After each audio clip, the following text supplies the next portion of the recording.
Buen día.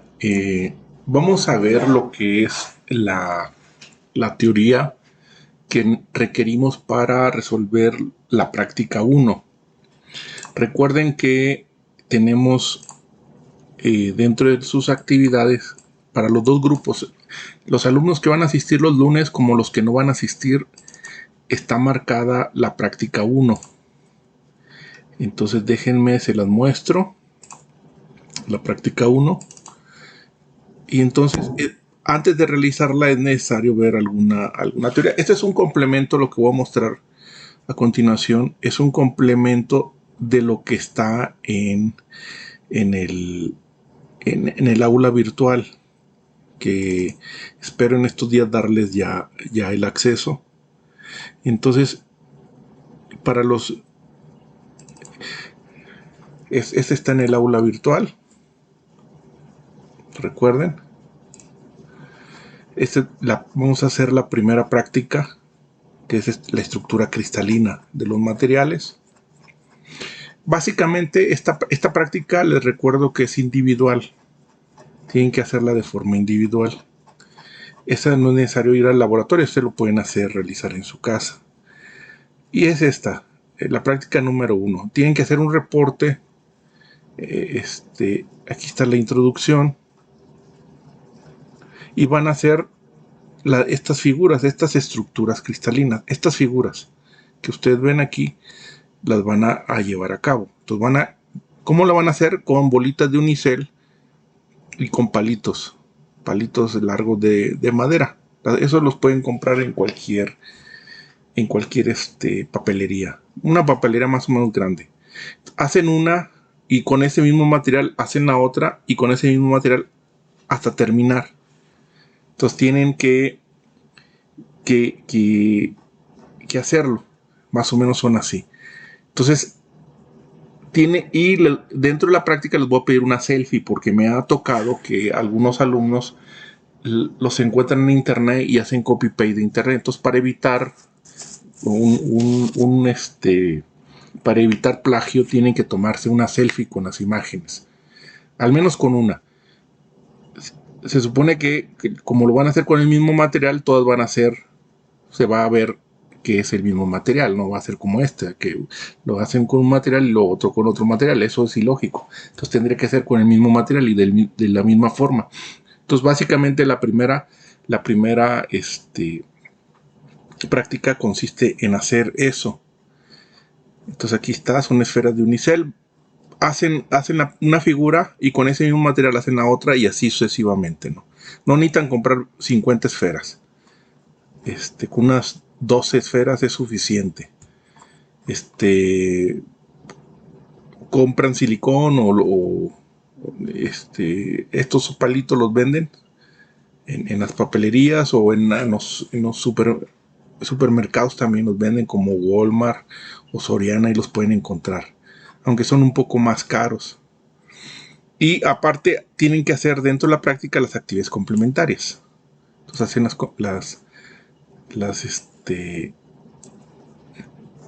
las actividades si es que lo marca, ¿no? Si es que lo marca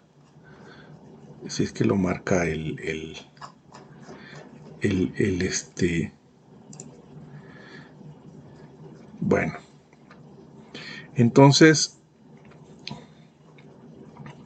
esta parte no la hagan porque se va a requerir más cosas. Bueno, sí, sí, háganlo porque les va a servir para más adelante. Entonces esto que les voy a presentar a continuación es la teoría para llevar a cabo la práctica número 1. Entonces ahora sí, iniciamos, ¿no? Entonces el tema es estructura de la materia. La estructura de la materia. ¿Cuál es el objetivo que yo pretendo que toquemos? Es entender la estructura cristalina a escala atómica, que son átomos ordenados de manera regular y repetitiva. Vamos a identificar los 7 sistemas cristalinos y las 14 redes de Bravais, que es precisamente las 14 figuras que ustedes tienen que hacer y tomarle una imagen y hacer su reporte. Eso consiste en la práctica número 1. Vamos a conocer qué son las celdillas, unidades más importantes, conocer las principales estructuras cristalinas de los metales, conocer, aplicar y calcular los siguientes conceptos. Vamos a verlo, no vamos a profundizar mucho, pero en otras presentaciones se va a detallar un poco más. El factor de empaquetamiento, los planos cristalográficos, las posiciones y direcciones cristalográficas, la densidad volumétrica, la densidad planar y la densidad lineal. Y esto lo vamos a ver a nivel atómico. Bueno, entonces recuerden que en la naturaleza, cuando nosotros en la naturaleza, los materiales están compuestos por átomos. Entonces, por ejemplo, si yo tuviera un pedazo de algún acero o de un metal, vamos a suponer cobre, un pedazo de cobre, y si yo me metiera dentro del material, lograra ver, yo vería los átomos dentro del material. Entonces yo vería que hay átomos. Si esto fuera cobre, entonces aquí yo tendría átomos de cobre. Ahora, para fines prácticos, nosotros vamos a utilizar lo que se conoce como el modelo de Bohr. El modelo de Bohr considera que en el núcleo tenemos los protones y los electrones. Están contenidos en el núcleo. Y alrededor de él giran en órbitas circulares los electrones. Están girando y recuerden que se van llenando. Entonces por ahí hay algunas reglas. Este es el modelo de Bohr, donde considera al átomo como una esfera, como si fuera una esfera. De acuerdo a las nuevas teorías, por ejemplo la mecánica cuántica, sabemos que realmente el átomo así no es, sino que estos son niveles cuánticos y que estos hay diferentes formas. Algunos son circulares, algunos son así y otros tienen formas más caprichosas. Entonces, son de acuerdo a las teorías, a las nuevas teorías, por ejemplo, la mecánica cuántica. Sin embargo, nosotros vamos a utilizar, aunque en la realidad se supone que no es así, pero hago esa aclaración que ese modelo nos funciona muy bien para entender un poco mejor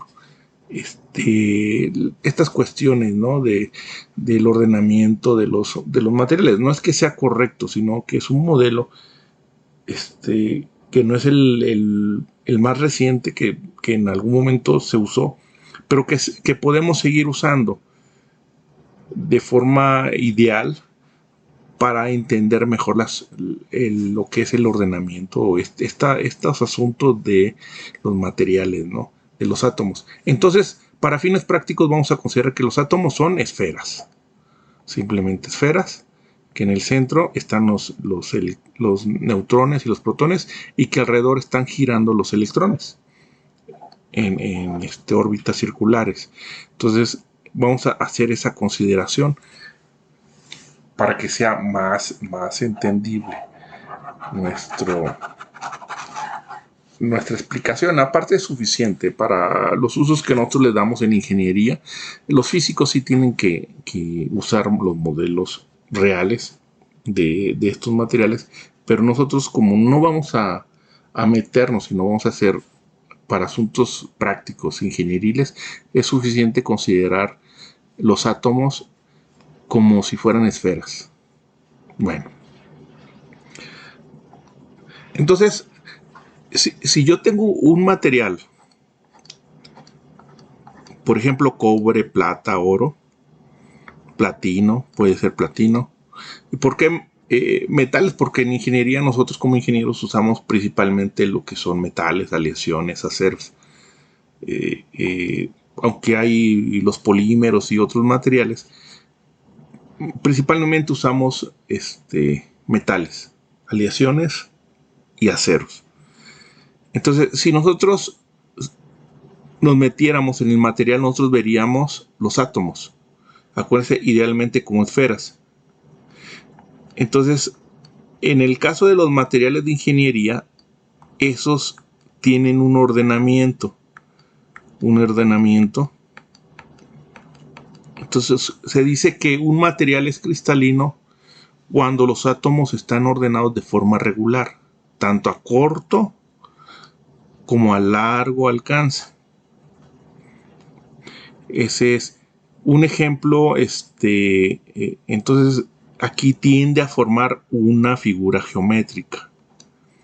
Entonces, hay un ordenamiento, están ordenados, como soldados, tienden a tener un ordenamiento de forma natural. Entonces, cuando un material tiene los átomos tan ordenados, se dice que son materiales cristalinos. Entonces, aquí vemos algunos ejemplos. Eso se cumple en los metales, en aleaciones, en los cerámicos. Entonces, los ejemplos es cuando tenemos enlaces iónicos, covalentes o metálicos, o en algunos casos las fuerzas de Van der Waals. Debido a este ordenamiento, la mayoría de esos materiales tienen propiedades que son muy estables y que generalmente son muy definidas. Por ejemplo, un aluminio, su punto de fusión anda cerca de 600, arriba de 600 grados. Entonces, no importa dónde compremos el aluminio, si en Japón, en China, en Estados Unidos, el punto de fusión es prácticamente el mismo. ¿Por qué? Porque son cristalinos. Eso le permite tener esas propiedades muy bien definidas. Ahora, hay materiales que si nosotros viéramos, están desordenados. A eso se le conoce como materiales amorfos. Es decir, sus átomos no tienden a tener a formar una geometría, una figura geométrica, sino que están desordenados. Entonces, un átomo puede estar aquí, el otro puede estar acá, el otro puede estar aquí, el otro aquí, el otro aquí. O sea, no hay un orden ni a corto ni a largo alcance, principalmente a largo alcance. Tal vez a corto sí pudiera, pero a largo alcance no hay. A diferencia de los materiales cristalinos que sí tienden a estar ordenados, como si fueran un ejército. Entonces tienden a tener una formación. Entonces están ordenaditos. Y un material amorfo están desordenados. El ejemplo de ellos son los vidrios, los polímeros, los plásticos. Son ejemplos. Entonces, eso hace que muchas de sus propiedades no sean muy definidas. Por ejemplo, en un plástico algunos pudieran fundirse a 100 grados, otros a 105. El mismo plástico a 110. ¿Por qué? Porque no por el simple hecho de ser amorfo. Entonces, ¿cuál es la importancia de un material cristalino y un amorfo? Es que un ejemplo es el óxido de silicio, ¿no? El óxido de silicio, que no es más que el vidrio. Cuando el óxido de silicio, las moléculas, los átomos de óxido de silicio están desordenados, no tienen un orden, a ese le conocemos como vidrio. Entonces, pero cuando el óxido de silicio está ordenado, es decir, tiene un orden, tiende a tener un orden, a ese le conocemos como cuarzo. Este es vidrio y este es cuarzo. El cuarzo es un material cristalino, mientras que el vidrio es el mismo material, pero está desordenado, es amorfo. Y hace una gran diferencia. Por ejemplo, el vidrio empieza a fundirse, si no estoy mal, abajo de 1000 grados son creo que es como 600 grados, ¿no? Y mientras que el cuarzo puede empezar a fundirse hasta 2000 grados Celsius. Esa es la gran diferencia. El cuarzo es más transparente a los rayos, las ondas electromagnéticas que el vidrio. Por ejemplo, el vidrio, longitudes de onda muy cortas, no las deja pasar. Por ejemplo, en un edificio,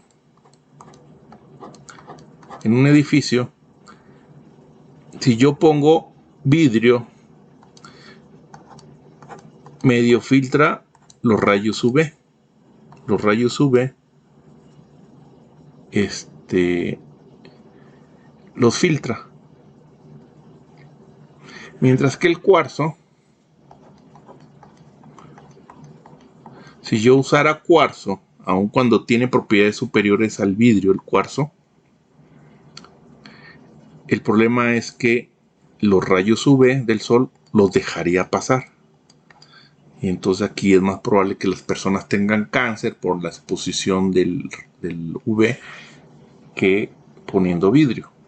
Entonces, ¿cuál es mejor, el vidrio o el cuarzo? Ninguno es mejor, depende de las aplicaciones, ¿no? Todo depende de la aplicación que le demos. Entonces, por ejemplo, para las ventanas de nuestras casas es suficiente el vidrio. Con ese es el vidrio. Pero el cuarzo probablemente para en hornos de alta temperatura. Hay hornos donde colocamos aquí una resistencia y podemos calentarlo cerca de los 2000 grados Celsius. Eso no podríamos hacerlo con el vidrio. Entonces, ninguno de los dos es mejor. Todo depende de las propiedades, ¿no? En algunos casos nos sirve amorfo, en otros casos nos cristalinos. Ahora, ¿cómo logramos que en un caso sea cristalino y en otro amorfo? Bueno, en el caso del óxido de silicio le agregamos contaminantes para provocar que esté desordenado. Y en este es más puro. Entonces aquí debe tener más pureza y solito es cristalino. El problema es que los procesos de fabricación del cuarzo se requieren temperaturas más altas que el vidrio, por lo tanto es más caro el cuarzo. O sea, tiene sus ventajas y desventajas. Aunque tiene propiedades superiores, en algunos casos es más caro, ¿no? Entonces todo depende. Entonces esa es la gran diferencia entre un material cristalino y un material amorfo. Entonces, en el universo, o los materiales son cristalinos o los materiales son amorfos. Ahora bien, entonces ya vimos el caso del vidrio, por ejemplo, óxido de silicio. Cuando es amorfo le llamamos vidrio, y cuando es cristalino le llamamos cuarzo. Y por el hecho de que uno sea amorfo y otro sea cristalino, ese hace que podamos modificar sus propiedades. Algunas veces logramos que un material amorfo sea cristalino a través de los tratamientos térmicos, o logramos que un material por naturaleza cristalino sea amorfo, a veces contaminándolo, agregándole otros elementos, ¿no? En la práctica nosotros no lo hacemos. Nosotros lo que hacemos, utilizamos materiales comerciales. Ya los ingenieros de metalurgia, tal vez los físicos, se encargan de hacer eso. Nosotros no llegamos, pero sí es bueno conocer estos asuntos porque nos ayudan mejor seleccionar los materiales. No es que nosotros vayamos a fabricar, nosotros no nos compete eso ya le competiría a los metalúrgicos, a los ingenieros de metalurgia, por ejemplo. Este es otro ejemplo, ¿no? Ahora podemos tener un material cristalino, por ejemplo, este es carbón y tiene este ordenamiento, así como lo ven aquí, y este sigue siendo carbón. Los dos es el mismo átomo. La diferencia, los dos son cristalinos. La diferencia es su ordenamiento. Por ejemplo, este tiende a tener un ordenamiento cúbico. mientras que este tiene un ordenamiento hexagonal. El hecho, ya vimos anteriormente, que el mismo material amorfo y cristalino modifica, pero a la vez el mismo material con diferente ordenamiento modifica totalmente sus propiedades. Cuando tiene este ordenamiento estamos hablando del grafito. Este material, ¿no? El grafito. Y eso lo encontramos en las puntas de los lápices. Es grafito. Es un material que es conductor, absorbe la luz, no es transparente. Sus propiedades mecánicas es muy blando, es negro, y eso se lo da su ordenamiento. Si nosotros hacemos algo y lo ordenamos ahora, ese mismo átomo, es el mismo átomo, lo ordenamos de esta forma, como lo vemos del lado izquierdo, aquí, obtendríamos el diamante. Y no es más que carbón, es lo mismo. ¿Y cuál es la diferencia entre el grafito y el diamante? Bueno, una gran diferencia es el dinero, ¿no? El costo. Hasta te lo regalan, el grafito. Mientras que el el diamante, ese es muy complicado. Ya lo logran obtener en laboratorio, pero es muy complicado, ¿no? Se dice que el diamante natural, pues se obtuvo se requirió tiempo, presiones y altas temperaturas. Y la naturaleza, a través de la naturaleza logró eso, ¿no? Y aquí vemos un ejemplo que generalmente es un monocristal. Es transparente, mientras que el grafito es negro, es muy duro, es el material más duro, es un enlace covalente y no es conductor, mientras que el grafito es blando y es conductor. Y eso se logra simplemente por el ordenamiento.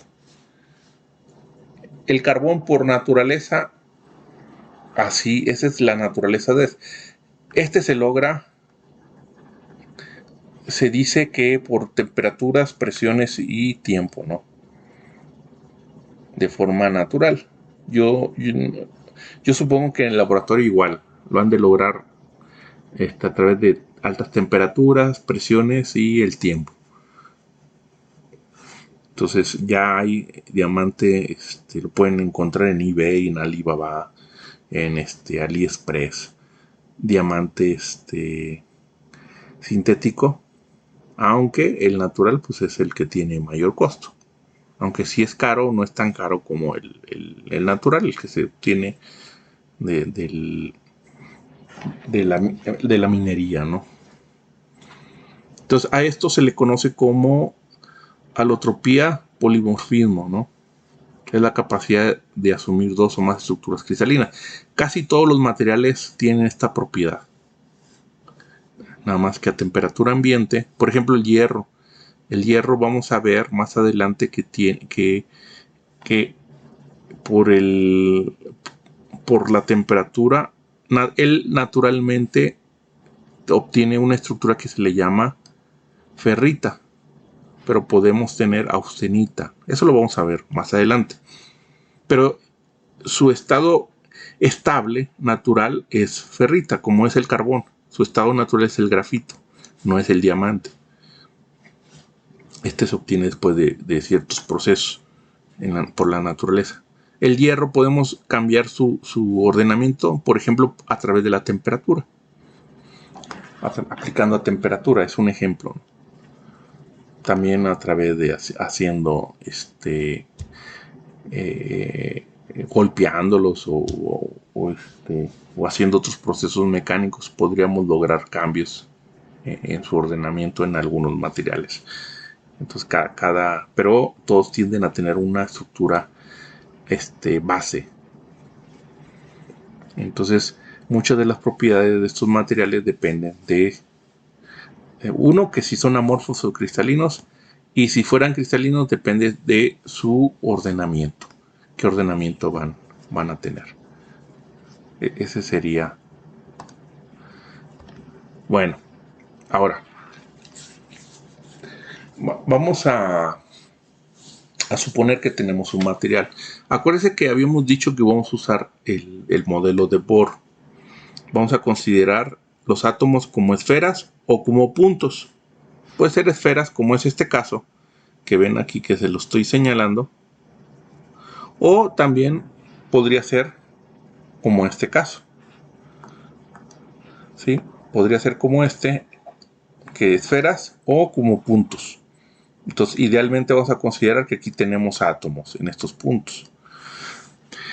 Entonces, si aquí tuviéramos un material X, vamos a suponer que tenemos un material. Entonces, y nosotros lográramos hacernos pequeñitos a nivel atómico, nosotros veríamos un átomo aquí, un átomo aquí, un átomo aquí. Que este tendría un ordenamiento. Entonces, si se fijan, no importa dónde yo me pare. Este material en particular va a tiende a tener esta figura geométrica, en este caso un cubo. Entonces, ¿para qué trabajar con todo el material si nada más puedo yo trabajar con una parte de él, una muestra de él que represente todo? Entonces ya sé que este se replica en el eje, en los tres ejes, en el eje X, en el eje Y, en el eje Z, se está replicando. Entonces no importa si yo me paro aquí, no importa si yo me paro acá arriba, yo voy a ver la misma figura geométrica. Entonces, la menor figura geométrica que yo pueda obtener del ordenamiento, a esa le vamos a llamar celda unidad o celda unitaria, que es la mínima unidad de estructura repetida que contiene todos los elementos de simetría del cristal. Entonces, va a tener una figura. Entonces, aquí, este material, que no sé qué material sea, pero es un material, tiende a tener una figura cúbica. A este le vamos a llamar cúbica. Entonces muchos materiales tienden a estar ordenados así, como si formara un cubo. Entonces yo me hago pequeñito y yo vería esto, y no importa dónde me meta, yo voy a ver eso. Entonces esta es la representación gráfica. Esta representación gráfica yo la puedo, de la misma forma, yo la podría representar de forma matemática. Y utilizamos el sistema cartesiano, el eje X, el eje Y y el eje Z.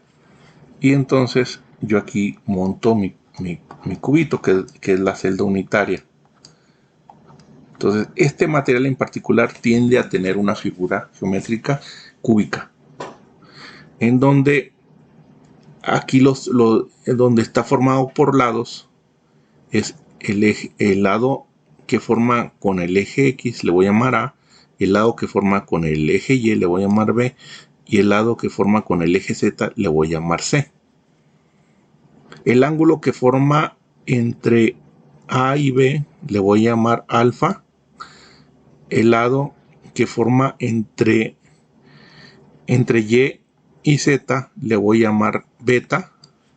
Y el ángulo que forma entre el eje X y Z le voy a llamar sigma. Entonces, cuando hablo de un cubo, estoy hablando que el lado A es igual al lado B y al lado C.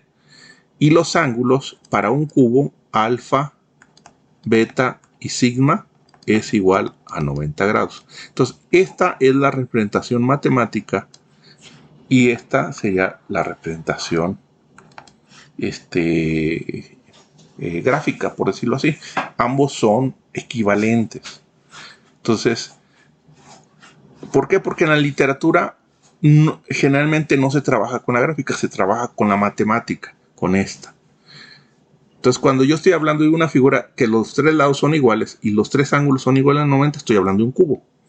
Cuando estoy hablando de una figura, por ejemplo, donde dos de los lados son iguales y el tercero es diferente, que puede ser mayor o menor, de A y B, y donde los tres ángulos son iguales e igual a 90, estoy hablando de un rectángulo.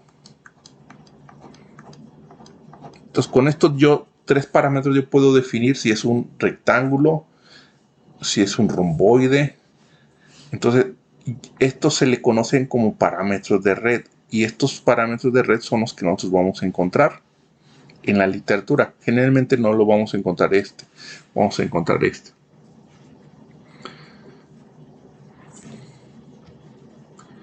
Entonces de ahí que la celda unidad es la unidad estructural que define la estructura cristalina mediante su geometría y por la posición de los átomos dentro de ella. Es la menor unidad que por repetición indefinida genera el sólido cristalino. Entonces ya lo vimos acá. Aquí con este yo puedo generar todo el sólido, ¿no? Nada más lo replico en los tres ejes y yo tengo todo el sólido. Entonces, el paralelepípedo está definido a partir de las longitudes axiales de las aristas, es decir, A, B y C. Aquí están.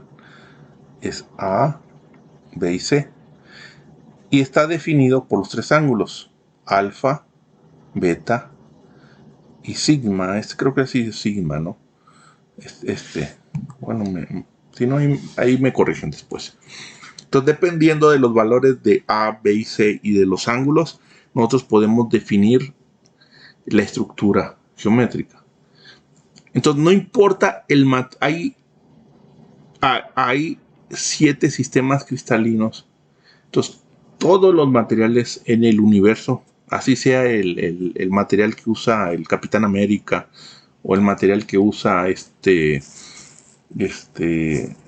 Iron Man o el que usa cualquier otro superhéroe o que venga o la kriptonita de Superman, no importa, cualquiera va a caer en alguna de estas geometrías, va a tender a tener alguna de estas geometrías. Hablando de materiales cristalinos, acuérdense, los cristalinos son aquellos materiales donde sus átomos tienden a tener un ordenamiento, mientras que los materiales amorfos están desordenados. Nunca no va a ser posible que tengan. Entonces los 7 pueden tener un ordenamiento triclínico, monoclínico, ortorrómbico, trigonal, hexagonal, tetragonal o cúbico. Estos 7. Entonces en el universo únicamente todos van a caer en este ordenamiento, no en otro, en esto. Aquí lo vemos, ¿no? Un cúbico es aquel que sus lados son iguales. A, B y C son iguales. Y los ángulos a 90. Por ejemplo, vamos a ver, un tetragonal donde dos de sus lados son iguales y uno de ellos diferentes. Aquí lo vemos, ¿no? El C es diferente, A y B son iguales y tiene 90 grados. El ortorrómbico los tres lados son diferentes y sus ángulos son de 90 grados. Cuando sus tres lados, como son iguales, pero los ángulos son diferentes a 90 grados, estamos hablando del trigonal. Son iguales, pero diferentes a 90 grados. Aquí los tres ángulos. Estamos hablando de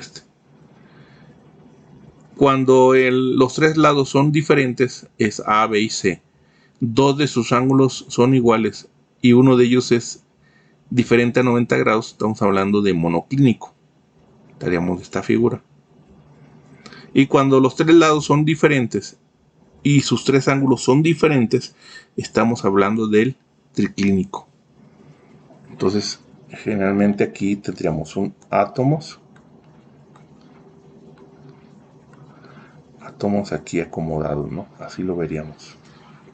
Entonces, a se le llaman sistemas cristalinos. Estos son los básicos. ¿Por qué los básicos? Porque en algunos casos, por ejemplo, en este cúbico, se le conoce como el básico, se le conoce como celda primitiva.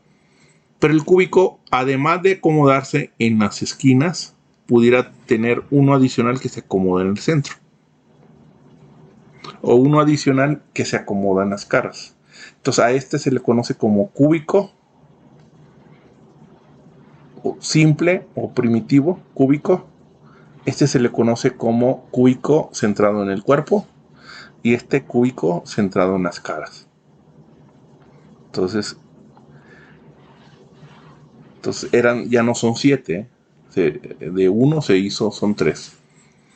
Y por ejemplo, en este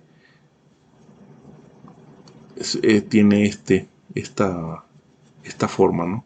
Tienen las caras.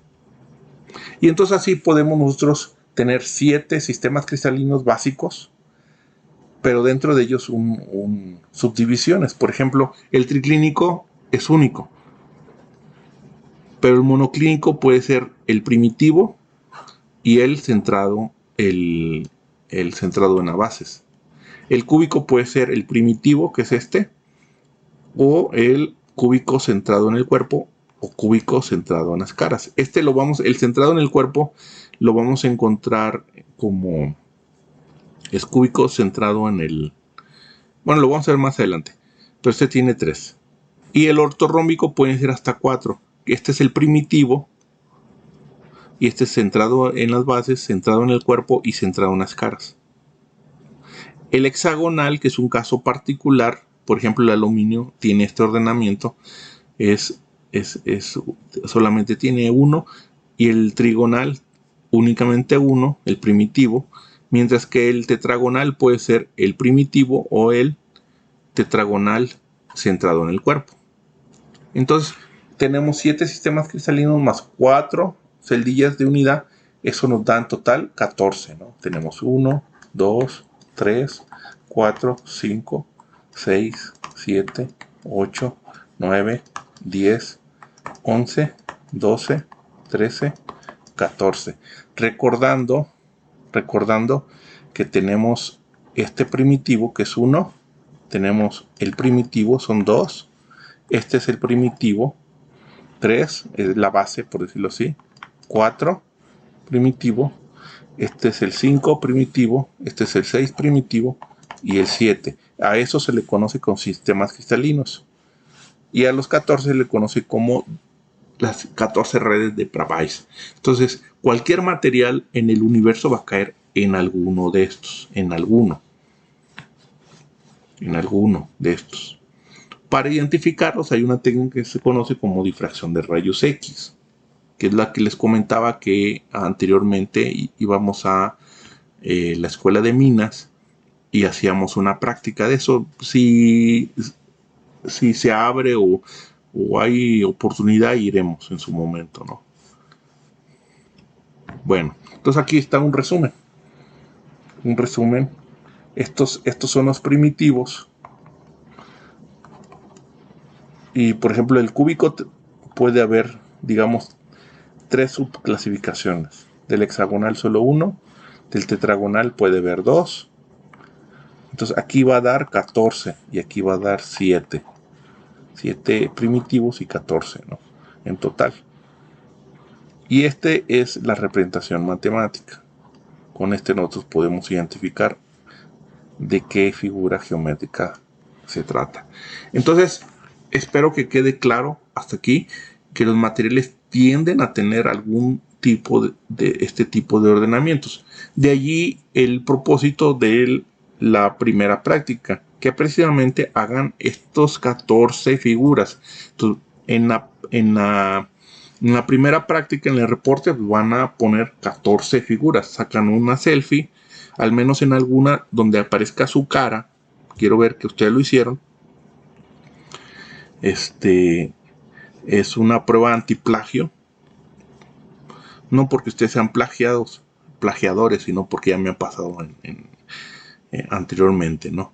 Es como la credencial del INE, donde ha habido tantos fraudes en el país que la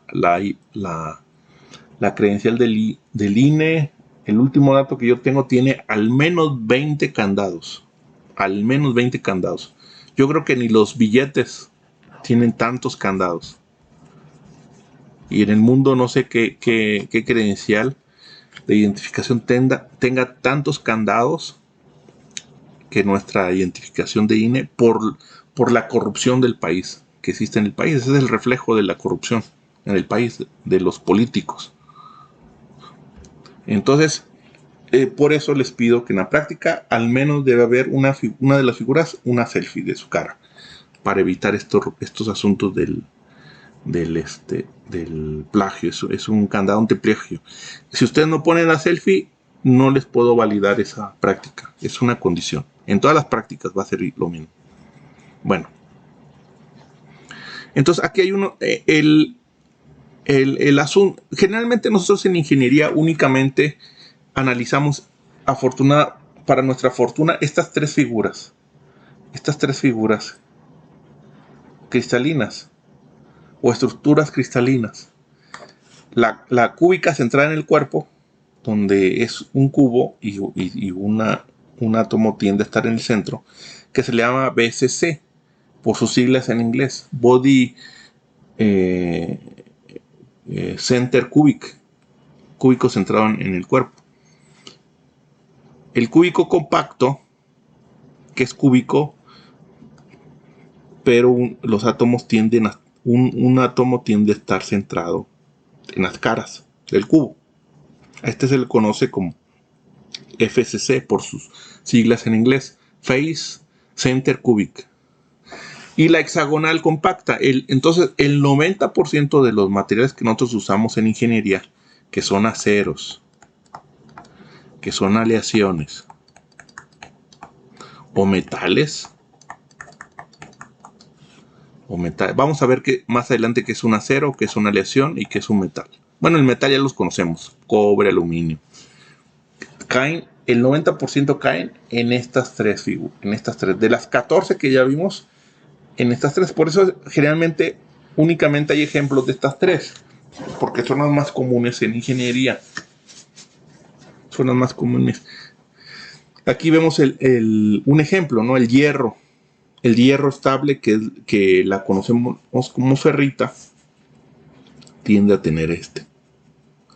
Mientras que este mismo hierro, si lo calentamos por arriba de 900 grados, modificamos su estructura y lo convertimos, a este se le conoce como austenita. Tendría pero este nada más se logra a temperaturas altas o con tratamientos térmicos, que también lo vamos a ver, que es otra de las prácticas. El cromo tiende a tener esta estructura, el molibdeno, el vanadio, wolfranio, las aleaciones, muchas de las aleaciones, el potasio, creo que es potasio la cano, si no estoy mal, me corrigen. El aluminio, por ejemplo, tiende a tener esta estructura, el cobre, el níquel, platino, la plata, el oro. Bueno, aquí se repitió el platino. Y acá tenemos, por ejemplo, el berilio, el cadmio, el titanio alfa, es la fase estable, tiende a tener este ordenamiento. El zinc tiende a tener este ordenamiento. Entonces, nosotros muchas veces trabajamos con aleaciones y las aleaciones tienden a tener este ordenamiento. Si nosotros agarráramos un acero, un 1045, por ejemplo, y nosotros le pidiéramos la pastilla del chapulín colorado y nos hiciéramos chiquitos y nos metiéramos, nosotros veríamos que los átomos tenderían a estar ordenados de esta forma que vemos aquí. Si lo hiciéramos en el aluminio, tendería, yo les dije que aluminio era este, no, el aluminio es este, tendería a tener este. Si lo hiciéramos, por ejemplo, en el titanio o en el zinc, tendería a tener este ordenamiento. Un pedazo de zinc, este ordenamiento tendería a tener. Entonces, eso explica muchas propiedades, si son más pesados, más densos, algunas propiedades mecánicas, de forma ideal, porque esto es ideal, realmente los materiales no son perfectos. En la práctica, si nosotros viéramos, tal vez veríamos que aquí hay una vacante. Entonces veríamos, a lo mejor aquí hay uno de más, o un átomo diferente, contaminante. Entonces, en los materiales tienen muchos defectos. Precisamente esos defectos en las estructuras les dan esas propiedades. ¿no? ¿Y cómo se provocan esos defectos? Pues agregándole elementos por temperaturas, por presiones, por los procesos. Entonces los materiales no son perfectos. Entonces, cuando hablamos de un material perfecto, estamos hablando de un monocristal.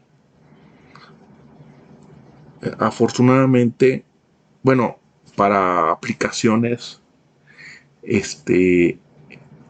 no son monocristales. Monocristales que si yo entrara al material fuera perfecto, no tuviera ningún problema, estuviera ordenado, ¿no?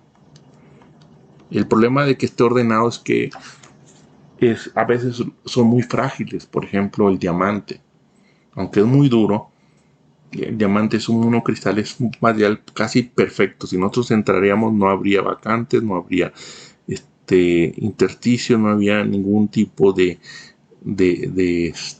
defecto dentro del material que se va a ver que más adelante lo vamos a ver. Entonces no estaríamos hablando. Aquí estamos hablando de forma ideal, ¿no? Entonces, pero pues, nos ayuda a explicar muchas cosas de entender. Por ejemplo, el temple nos ayuda, esto nos ayuda, podemos explicarlo, a entender un poquito más, ¿no? Entonces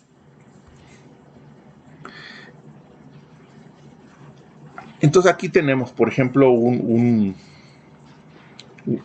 material, ¿no? Acuérdense que podemos representarlo como si fueran puntos o como si fueran esferas. Así lo veríamos. Si nosotros hacemos chiquitos, así veríamos que tiende a tener un ordenamiento. Y entonces la unidad más pequeña sería esto, la celda unitaria. Esta es una estructura cristalina de un material que pudiera ser, en este caso, alguno de estos. Pudiera ser hierro, cromo, molibdeno, alguna aleación, podría ser veríamos así. Entonces, hay varios conceptos que se conocen, ¿no? Por ejemplo, el factor de empaquetamiento.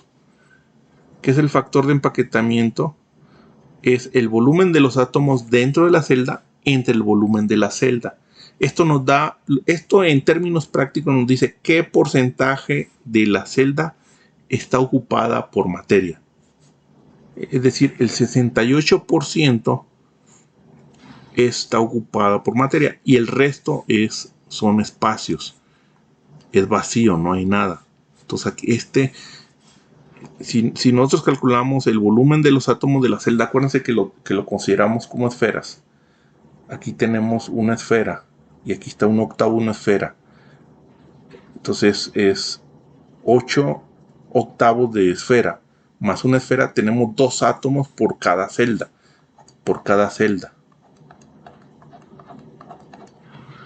Si yo conozco esta distancia, que es la distancia interatómica, yo puedo calcular el volumen de la esfera, que es esto al cubo. Entonces por eso aquí sacamos el radio en función de esta A, que es lo que se está haciendo aquí, y vamos a encontrar que el factor de empaquetamiento para una estructura cúbica centrada en el cuerpo es de 0.68. Es decir, el 68% del volumen de la celda está ocupado. Esto lo explico más en el aula virtual, ¿eh? Esto está más explicado, con más detalle. Entonces, para un material que tiene esta estructura cristalina, el 68% del volumen de la celda está ocupado. Un ejemplo es el hierro. Otro análisis es, por ejemplo, Acuérdense que este material, generalmente analizamos estos tres porque, recuerden, hay que tener que el 90% de los materiales que utilizamos en ingeniería caen en alguno de estos tres estructuras. Por eso estos se usan en las materias, en las asignaturas de ciencias materiales. Generalmente se analizan nada más estos tres.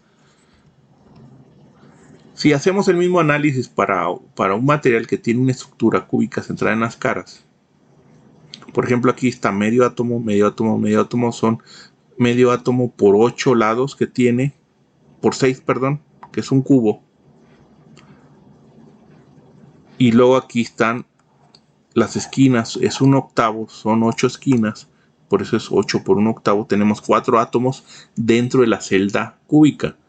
Como es cúbica, entonces lado por lado por lado tengo el volumen. Entonces el factor de empaquetamiento es el volumen de los átomos de la celda, es decir, 4 por su volumen, y el volumen de la celda es lado por lado por lado. Y me va a dar un factor de empaquetamiento. El factor de empaquetamiento me va a dar es del 74%. Recordemos que en el anterior era del 68%. ¿Qué significa? Que en el cúbico central en el cuerpo el 68% está ocupado, mientras que en el cúbico centrado en las caras el 74% está ocupado. ¿Qué representa eso? Por ejemplo, ¿cuál es la aplicación práctica de eso? Que los materiales que tienen esta estructura son más pesados, porque tienen menos espacios, menos vacíos, está más ocupado.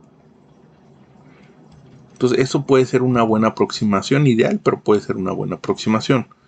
Si hacemos el mismo análisis en una estructura hexagonal, vamos a encontrar que el 74% del volumen de la celda está ocupado. Ese se conoce como factor de empaquetamiento, 0.74.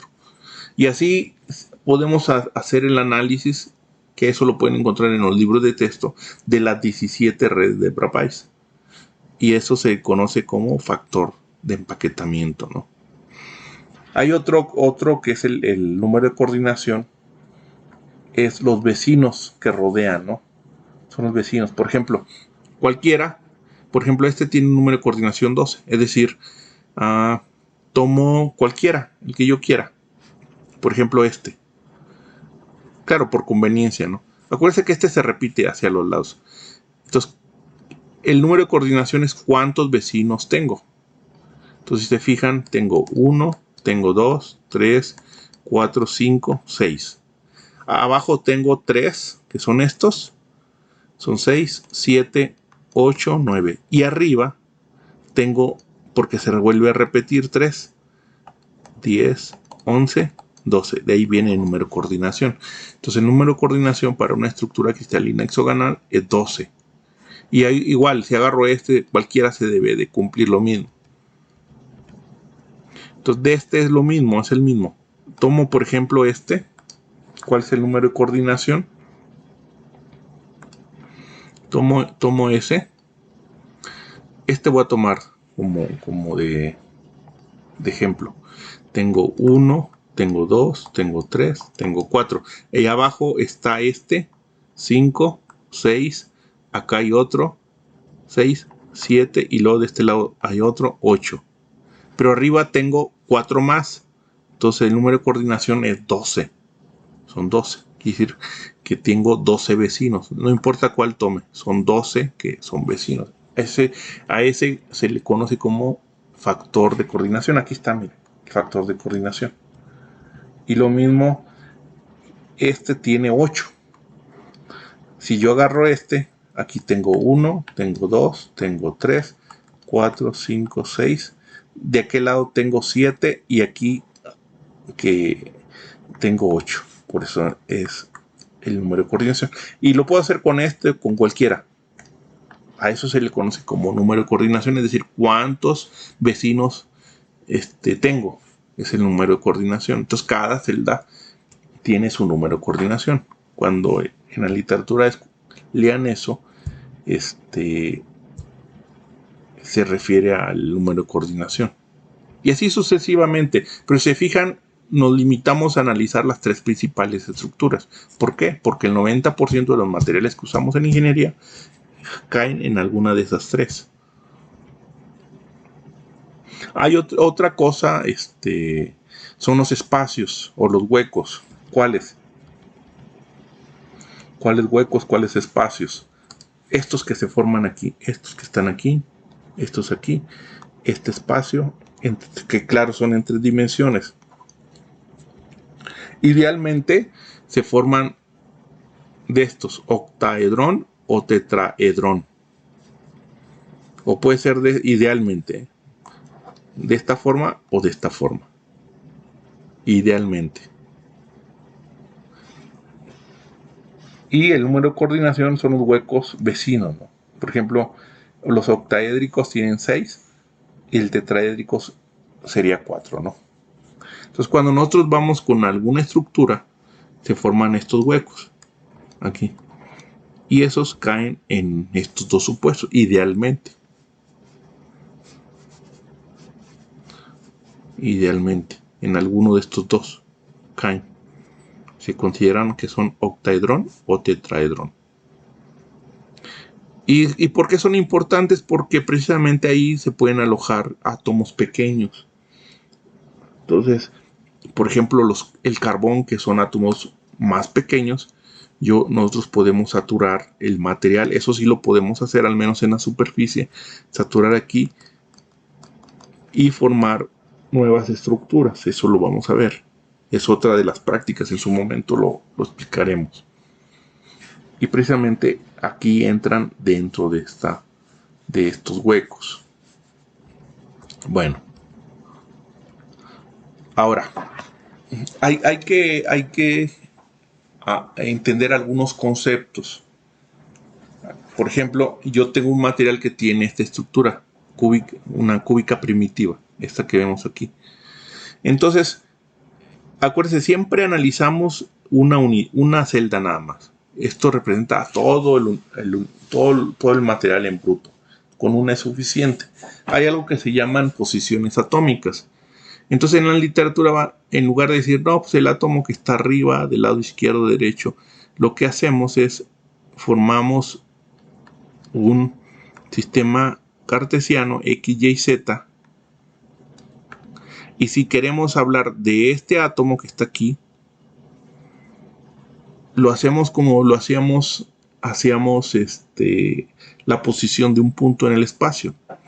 Entonces agarramos es X, Y, Z, donde estas distancias las tomamos como la unidad. Por ejemplo, este átomo está desplazado en X0, por eso tiene un 0, en Y se desplazó una posición, una distancia 1, y en Z subió 1. Entonces, cuando hablamos de esto, estamos hablando de posiciones atómicas. Entonces, en lugar de decir, no, es el átomo que está en la parte superior del lado derecho, no, vamos a decir, es el átomo que se encuentra en la posición atómica 0,1,1. Esto lo van a encontrar en la literatura. Y esta es la nomenclatura, son llaves y separados por coma. Cuando estamos así, estamos hablando de posiciones atómicas. Y en algunos casos, otro concepto son las direcciones. Esto es un poco teórico, pero es bueno, considera como teoría.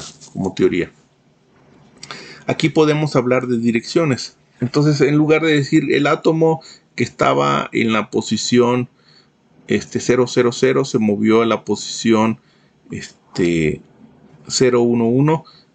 es la dirección. Podemos hablar de direcciones. Esa es la dirección. ¿Qué es la dirección? Es un vector. Es la posición final, que aquí sería, ya vimos las posiciones 0,1,1, y este sería el 000, 0,0, menos la posición final. Simplemente se restan. Esta es la dirección. Entonces, la fuerza se está aplicando del origen a hablamos de direcciones. Y se pone con llave cuadrada, sin comas. Es 0, menos 0 es 0, 1 menos 0 es 1, 1 menos 0 es 1.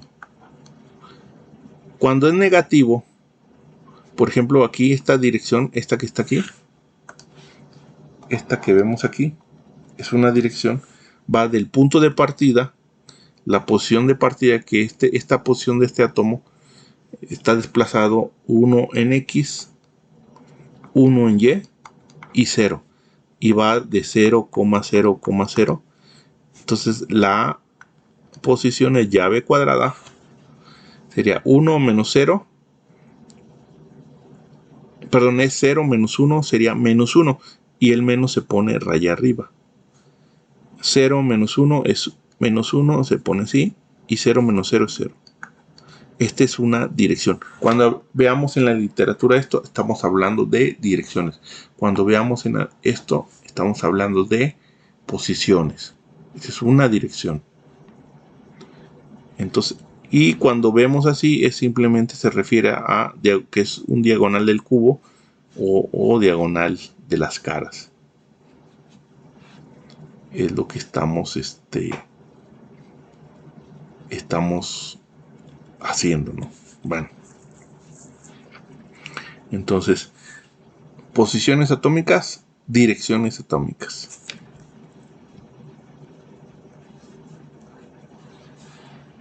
Y hay otro, que son los planos. Bueno, este aquí debe ser después, no antes. Los planos. Estos son importantes, estos planos, porque esto se ocupa mucho en difracción de rayos X. No se preocupen, lo vamos a retomar más adelante. Lo voy a ver, pero lo voy a retomar más adelante. Pero se conoce como planos. Son planos. Ahora, ¿cómo se define? Ya vimos cómo se definen.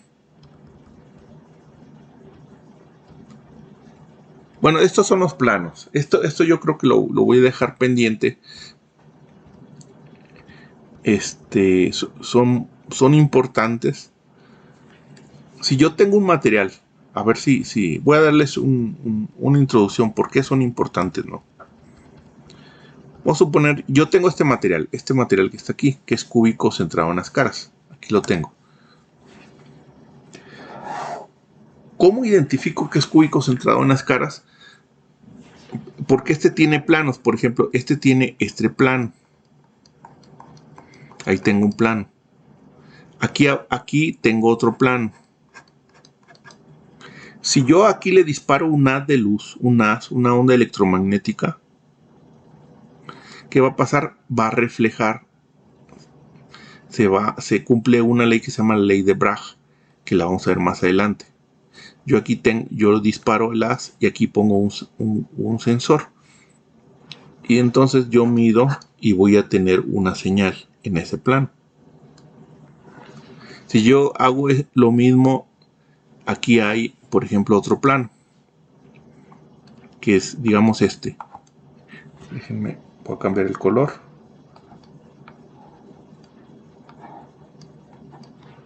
Y aquí tengo otro plano.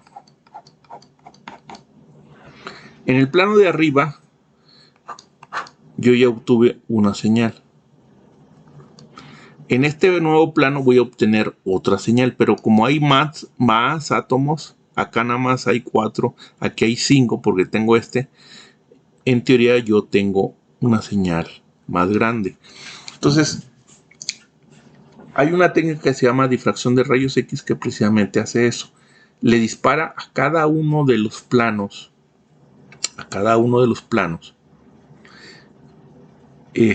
una de luz, y voy a obtener una señal, y esa es como una huella digital, una huella digital del material. Y yo puedo identificar el material si es cúbico, si es tetragonal, si es hexagonal. Por ejemplo, yo tengo un material que es cúbico simple. ¿Qué significa que sea cúbico simple? Que únicamente voy a tener átomos aquí, aquí, aquí, aquí, aquí, aquí, aquí y aquí. Y tengo otro material que es cúbico centrado en las caras. Tengo este material que es cúbico centrado en las caras. O en el cuerpo, vamos a poner en el cuerpo. ¿Qué significa? Que voy a tener en las esquinas Pero a diferencia del simple o del primitivo, voy a tener uno más en el centro.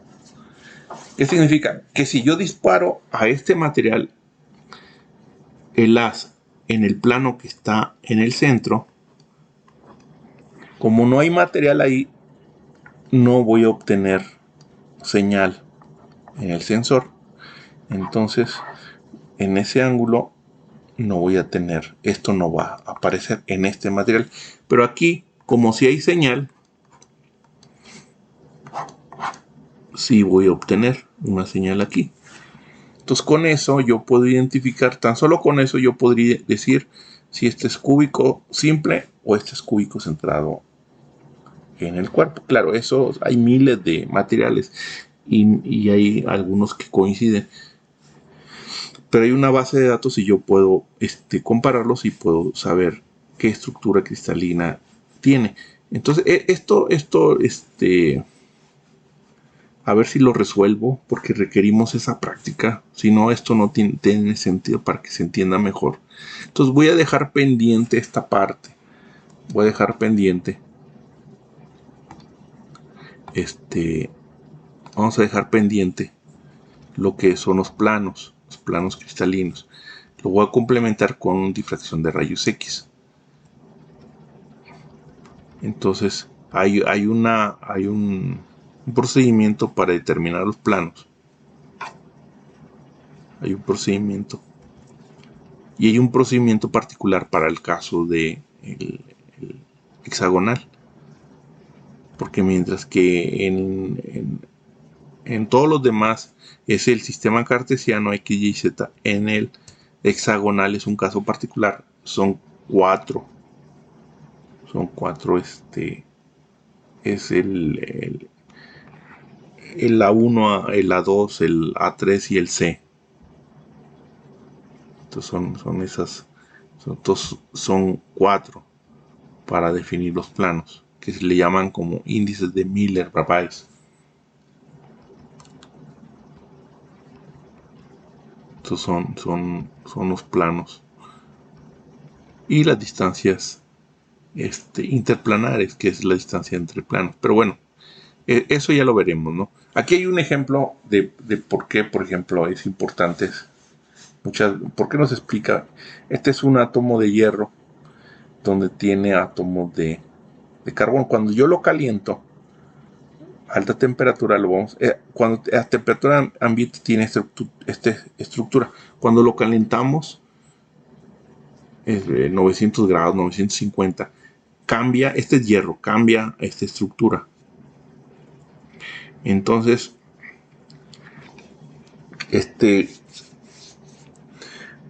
el carbón, aquí se mete el carbón. Este carbón se mete aquí. Si lo saturamos de carbón.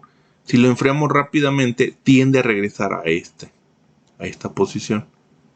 Pero por el carbón no regresa. Y formamos algo que llamamos martensita, que es un tratamiento de temple. Esto es lo que pasa en el proceso de temple. Esto es otra práctica, lo vamos a ver. Entonces, en conclusión, lo importante es, todo es importante, pero lo que quiero que se lleven es que hay 14 posibles ordenamientos de materiales cristalinos, 14 posibles. Y es precisamente esas figuras las que ustedes van a hacer para la práctica. Por eso ahora ya tiene sentido. Entonces van a hacer las 14 y les van a tomar 14 fotos y hacen su reporte. La teoría pueden tomarla de aquí, la introducción, un poquito. Acuérdense que el reporte tiene una estructura y aquí está la rúbrica, ¿no? Debe tener una portada, debe haber un resumen pequeñito. Aquí dice que una introducción, la metodología, qué materiales usaste. Aquí dice los resultados y discusión,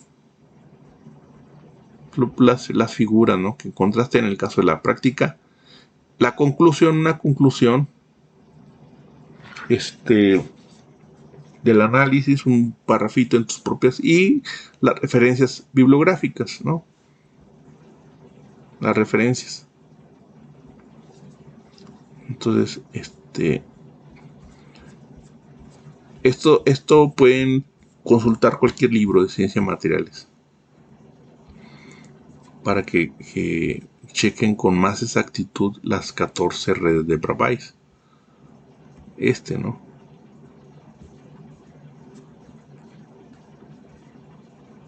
Entonces, y cuando lo estén haciendo, imagínense que cada esfera es un átomo que está tendiendo a tener que tiende a tener una estructura cristalina, un ordenamiento. Y entonces con eso, y este cuestionario incluyanlo en su reporte. Lo van a incluir. Entonces aquí está la rúbrica para que no haya. Entonces la portada, nombre de la institución, departamento, programa educativo, la asignatura, título de práctica, nombre completo, fecha de entrega. Entonces en la plataforma les voy a habilitar, la van a subir, suben la práctica 1. De hecho ya está. En cuanto les envíe la liga, ya podrán acceder, ¿no? Y empezar a trabajar. Con esto pueden ya realizar la práctica 1. En los próximos días voy a darles la teoría para la práctica 2. Lo que es la práctica 2. Pues vamos a trabajar con la práctica 2. Esta práctica 1 la pueden trabajar en su casa. O igual si quieren el lunes llevan el material y lo trabajan ahí en el laboratorio, porque seguramente como apenas les voy a dar el material, van a tener que comprar, se van a tener que poner de acuerdo y probablemente el lunes no tengan. Entonces para que si quieren trabajar el lunes el equipo, pueden trabajar, ¿no? Pero bueno, espero igual tener ya material, resolverlo eso antes. Bueno, con esto sería todo. Sería para la práctica 1, ¿no? Con eso es suficiente. Y no olviden dar seguimiento a lo de la plataforma.